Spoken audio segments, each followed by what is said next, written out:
how's it going? It's me, Aman, and welcome back to another video. In today's video, we are looking at some bridezillas, but this time we'll be looking at some TikToks based off bridezillas and people's experiences with having a crazy bride. Let's get into it. I want to tell you guys about a bridezilla that I had a few years back, after who I was heavily traumatized to do makeup for about 2-3 months, and plus super hormonal because I was pregnant. But I want to tell you guys about how it happened and why till this day I get the ick thinking about her. It was summer of 2018 and I just found out that I was about 2 months pregnant, and I had a bride that I came in. She didn't have a trial. I've never met her before in my life. But this is a normal situation. It's just another client. She didn't want a trial. That's fine. Not all the brides do. So I show up to work like a normal day thinking that everything is gonna be like normal, and that's not the case. So she came in, sat down, I started doing her makeup. We discussed what look she wanted to do. Everything looked fine. The second I start to prep her face, I realized that in the center of her forehead, she had 3 pimples that she basically pulled off the scabs of, or like overly pushed them, that they basically formed, they were basically oozing liquid, okay? They were raw. Now I do think this is common sense, tell me if I'm wrong. Don't pop your pimples the day before your wedding to the point where they are like open gaping wounds on your forehead, okay? I don't know, maybe I'm wrong. Or just don't pop your pimples at all, you know? Just put some tea tree oil on it and some cotton pad and it should disappear the day after. That always works with me. Also, don't pop pimples in like literally this part of your face, because it's known as the triangle of death, because apparently if you pop a pimple anywhere around your nose, on your forehead that's close to your nose, it's just going to result in death somehow. I don't know. To be fair, I did get that information off TikTok and I don't know how much I can believe it, but just to be on the safe side, don't do it. Anyway, carrying on. Your girl literally said a little prayer before getting started on her makeup because I was so scared that I was gonna F this up so bad. We're getting through the makeup, it looks fine. I covered all the stuff on her forehead. It honestly looked flawless. Then we get to the wing liner. Now, I'm very good at wing liner and I've been doing this for 10 years. And she did have a lot of eyelash extensions, which I hate, and I feel like every makeup artist hates eyelash extensions. She had no clue what kind of liner she wanted. So imagine waterproof eyeliner, Inglot number 77, if that tells you anything. I literally drew out the most perfect wings and she hated them, made me take them off. I redid them again. She hated it again. I took them off again. I did 2 different wing liners on each eye. Called over one of the girls that works with me and said, help her pick, please, because we are struggling. And at this point, I'm doing her makeup for an hour and a half already. I should be finishing up, but I'm still on the liner. So we jumped over that hurdle. We got the wing liner. I don't know. I liked the first one I did to begin with, but she didn't. That's fine. We are almost done with the makeup. I'm literally drawing on her brows. It's the last part aside from her lips. Brows and lips are the last thing I usually do. Brows are done. She takes a mirror, a little handheld mirror like this, looks at herself and goes like this. And like, first of all, I was already like stressing out because I'm sorry, but like, listen. Okay, if you've asked for someone to do your makeup and you've got a professional to do your makeup on your wedding day, there is no need for you to be a bitch about it, okay? If you don't like the way that they did your makeup, at the same time, you should also try and like, you know, empathize with them, because they took their time out their day to do their makeup for you and, you know, cover your nasty spots that you popped the day before your wedding or on the day of your wedding. I don't know. Because I could feel her horrible energy. Let me just say, it's okay to not know what you want. Just probably not the day of your wedding. You should have gone to a trial. You should have done all of that beforehand so you know what your artist is gonna do. You've never gotten your makeup done by me. How do you even know you're gonna like it? I forgot to tell you guys in the very beginning that before we even started doing makeup, we got along to like chatting, and she proceeded to tell me that she got her boobs done like 4 times, that she got her nose done however many times, and that she's had all of these surgeries where she's had the surgeon redo it multiple times. Now for me, about to do her makeup, all I'm thinking about is this girl is not gonna like anything I do to her. Nothing. The last bit of it was when she took the mirror and she went and like threw the mirror at my desk where all of my makeup stuff was. That was my last straw. I was already shaking. My hands were like, I couldn't calm down. And I told her, I'm like, I'm sorry, but I cannot continue doing your makeup. Please leave. And I was super polite about it the whole time. I was very professional. The fact that she made me redo so many things so many times, I did not once. And the thing is, she was pregnant as well. I'm gonna have to stop the clip there because it's just gonna drag on. But the fact that she was pregnant and she had to do some bitch's makeup who doesn't even know what respect is, threw her, you know, her equipment at her desk, and just huffed at the fact that she didn't like the way that she did her makeup. And not to mention that she went to the same surgeon multiple times because most likely she didn't like how it looked. I don't know. But yeah, I think after that I would probably just quit my job and just go work somewhere else, because that would be the death of me working with clients and having to deal with people like that. I just don't know how people can put up with these brides.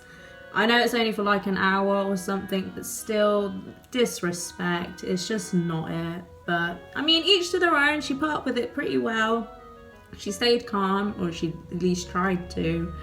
And, you know, did her makeup. If she's not gonna like it, well, then that's on her, because she should have went to the trial, like I said, or like she said.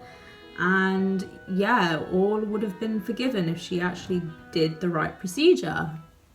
Just saying. Before we carry on with the video, I just want to hit you with a quick reminder to subscribe. That is, of course, if you're enjoying my content. I can see a lot of people watching but not subscribing, and it would be a massive help to this channel if you could. Also, if you've got any other suggestions to what content you'd like to see on this channel, please let me know in the comments down below or on my community posts. Thank you, and let's get back into it. Story time about one of my worst brides ever. Hi, I'm Julie. I'm a South Florida makeup artist, and I've been doing this for about 6 years now, and I have my fair share of stories, but this is my last kind of negative, crazy story time. I'm blessed to have the best clients ever, but I do have some stories that are pretty interesting. Primed my skin with this Wet n Wild Essence Primer, and then I'm using this foundation, the L'Oreal True Match Foundation. So the vibes are good. I'm talking to the bridesmaids, everybody like that. We don't really have a crazy time crunch limit because usually we do with bridal suites. So the good vibes are going, all the bridesmaids are having fun, whatever, we're chit-chatting, but I noticed that the bride isn't there at all. I'm thinking, oh, she's probably going and doing stuff, whatever. She's probably super busy and she just wanted everybody else to get their makeup done first. But usually the bride hangs out with the bridal party while everybody's getting together, like it's a fun vibe. I'm doing the makeup, and then all of a sudden the bride comes and she is violently hungover.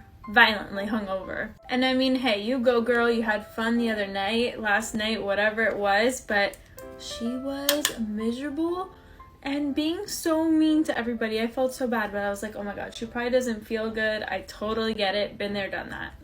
So she sits back in the chair to get her hair and makeup done, and she starts asking me questions or whatever, and she goes, oh, you know, you have a boyfriend, this and that. I'm like, yeah, I have a boyfriend. We've been together a long time, whatever. And she goes, you don't want to get married young, right? Because I've been there, done that.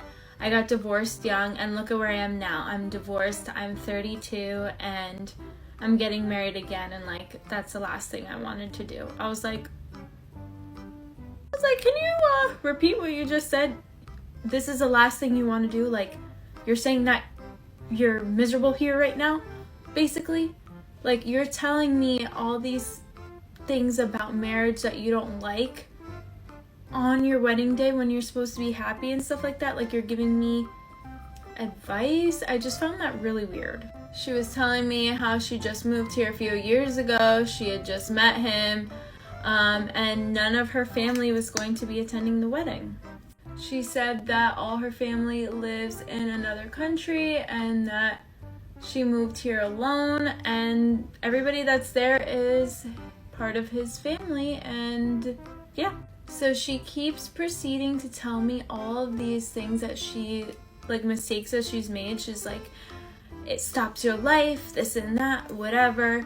Why is she being so, like, depressing on her wedding day? I understand that she's, you know, been married 3-4 times, however much it was, and she's violently hungover. But again, like, if you're not happy with getting married, don't do it, you know? Just call it off. I understand that it took money, but surely you can get refunds from it. But, like, I'd rather you know, not go through with it if you're not feeling it, and be upfront with the person that you're getting married to. Because it's just so unfair, because you're going to be you're probably going to be in a marriage where you're not happy, but you're like, oh, I have to be with him now because I spent so much money on trying to get this to work. It's just like, what?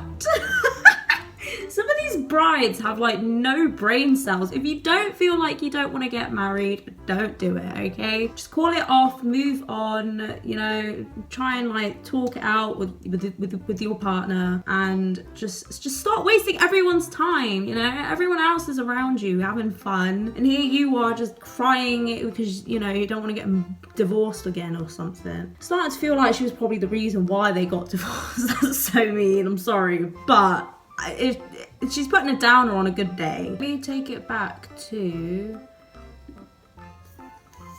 3 minutes of this video. We're gonna go back to it, and then we'll just go back. She's like, getting married is not as great as everybody makes it seem, all these things. And I'm thinking, girl, if you wanted to give me life advice, sure, but this is your wedding day. You're not really supposed to be talking crap about marriage on your wedding day. Like, there's something missing here. She wasn't really the worst bride ever. She was just projecting her experiences onto me on her wedding day, which I just found really odd. But she did pay me to stay and touch up her makeup for photos, and she would, like, basically push her husband aside and, like, model like this. I'm like, it made me even question. I was like, does she even like him? I would love to know, like, how that couple is going now. I defo have a feeling that she's probably divorced again because she just wasn't happy with the relationship or something, and she, you know, she had to go through with it. And the fact that she was pushing her husband aside just to take photos for herself, no, it's a wedding day for both of you. Share the day. About the curse of the maid of honor, and I didn't realize how much of a universal experience it was to no longer be friends with your maid of honor or who you were maid of honor for. Me personally, I didn't even make it to the wedding. I was kicked out via text message 2 weeks beforehand, but, like, it's fine. It's been 2 years and I'm totally over it. I mean, she was speaking at a perfect speed for me. My brain kind of liked that. But the fact that you got kicked out of the wedding 2 weeks beforehand over a text message, I need more backstory to that. You can't just leave me on a cliffhanger like that. There has got to be a reason why, and let me just think, it might be the bridezilla. I'm just saying. Ask questions that I get as a wedding photographer from people who are not in the wedding industry is if I have ever had any bridezillas. I market to a specific type of person, so I don't really have any bridezillas, but you have a story about one of my very early on wedding days, and the bride and groom were wonderful. They were great, but it was the groom's grandmother and mother that were an issue. So apparently the groom's grandma had been doing photography on the side. And listen, she wasn't, like, super old. She was probably, like, upper 60s, maybe early 70s. And she had been doing photography and, I guess, taking, like, family photos, senior photos, all of that stuff. And she took their engagement photos too. And apparently she was super pissed that they did not ask her to photograph the wedding. I remember getting to the church right away in the morning, and the bride and groom were not there yet. They were still getting ready at a salon or wherever they were at. And I remember someone walking around, and my husband was second shooting with me, and someone was walking around, like, taking photos of the church and, like, details. And I was like, who else is here? Like, did they hire someone else? I'm so confused. So we went up and talked to grandma. Didn't know it was grandma at the time, and she actually would not give me the wedding rings because she was like, you're gonna lose them if I give them to you. She also told me that she was gonna be standing at the front of the aisle when the bride was walking down, and there was nothing I could do about it. There were countless times throughout the day where she would step in front of my camera intentionally just so I couldn't get the shot, so she could. And I don't think I ever really got a shot of her without a camera in her hand, which you think about it, like looking back on these memories, like she's just gonna have a camera in her hands or a camera up to her eye the entire wedding gallery. I guess the mother also was doing photography and wanted to help out and be the second shooter. So they were both pretty upset with the bride that they hired me instead of asking them to shoot the wedding day. I don't understand, right? Okay, your son's getting married. Why on earth would you not want to, you know, be in the present moment with your son and celebrate the day with him, but instead you're crying over the fact that they got someone else to do photography so you could just chill for the day, spend time with your family, you know, get drunk, whatever. Why would you make that an issue? Like, what is going on? That's not even a bridezilla story. I was hoping it would be a bridezilla story, but it turns out that the mothers are also in on it. And their grandmothers, if they have a camera. Jesus Christ. I have a feeling that both of them probably did photography for their own wedding. You know, they were just standing up next to the vicar in front of their partners, but just with a camera to the eye. I have a feeling that's what they would probably do. And it's just pathetic. But anyway, I'm gonna leave the video there. That's all the time we have for today. I will try my best to look for more TikToks like this. Any topic that I do on this channel, especially for the bridezillas, because they're always so juicy. There's always like part 2, part 3 follow-ups. I hope you guys enjoyed. If you did, please remember to leave a like and subscribe, and I will see you in my next video. Bye.